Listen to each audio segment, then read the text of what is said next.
Rodney Rhodes, and I'm from Indianapolis, Indiana.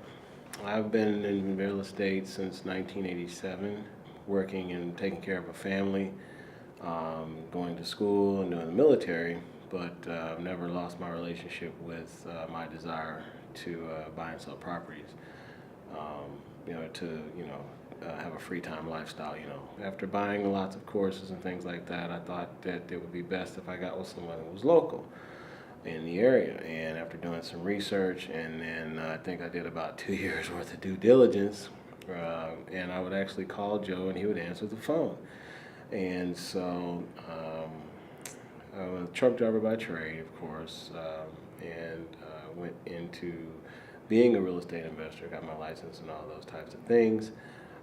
And then after joining Joe's course, being in the mentors program, excelling in that personal growth, and actually doing some deals and networking with lots of investors, and gave me the confidence to and the mindset to know that I could always do real estate anytime I wanted to. Life gets in the way, and went back to driving truck for a while, and Joe was always there. Just recently, I repositioned myself to get back into the real estate investing, and came to one of the weekends, the 2-day buying events. I was able to come to a 2-day buying event for free because I was already an alumni or a mentor student. I'm grateful for that. It has become my fallback. Other than we think our regular jobs are what we've been doing for years, and we try to branch out and do something else. It's usually our fallback, but this has become my fallback. So anytime I want to make some money, I know I can get a refresher course. I don't know, it's kind of like Wednesday night prayer meeting or something. You know what I mean? It's like one time during 4 times during the year where you can come back and get started and make it happen. Always, it's never too late to. I can't think of how to say that. They say you can always start over. Online, I did a lot of research online, asking questions, and Google and YouTube and things like that. Being a person who is very interested in real estate and always looking at real estate information. It's getting harder and harder for a person to do it by themselves and actually make what they need to make. And the automation is not cheap, but it is effective. And outsourcing and things like that require a certain amount of income. And if you're trying to do this full time and you're not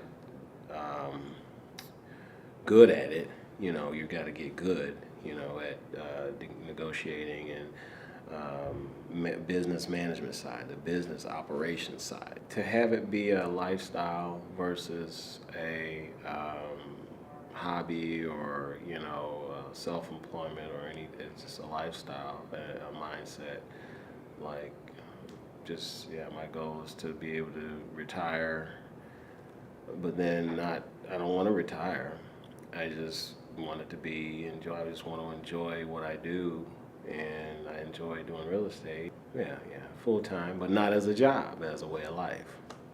The biggest influencing factor: freedom. Family. There's several. And then seeing other people struggle, wanting to help other people understand how decisions affect outcomes, how we think, and the decisions we make affect our reality. Oh yeah, my experience here has helped me see a lot of different things in a lot of different areas. It's all relative. Like Einstein said, what I learned here is applicable in my home life, my work life, in all aspects of how I go about doing things. It's important to continue to educate yourself and surround yourself with educated people, because they say the 5 people you surround yourself with, your life will be a reflection of that group of people that you hang out with the most. And I'm glad to be associated with Joe Crump. He knows me by name, and that feels great. I would advise people to work on their self-image. That way, when they come to get together with people like this, they're not looking down on themselves, because it affects how you go about believing your own credibility when you're doing this business. Because even if you have a bad situation, you go to deal with someone who doesn't know that, and you project that, and they don't care about that. They just want to know if you can do the job, if you can help them. You have to not bring your baggage into your new thing, and you got to look forward to a better outcome in your own situation as you help other people. You got to believe in what you're doing too. Believe in what you're doing, enjoy what you, make sure it's something you love, do what you love. Money won't necessarily always follow. I know they say do what you love, the money will follow, but your ability to monetize that, and not be pulled away from the enjoyment. Thanks, Joe.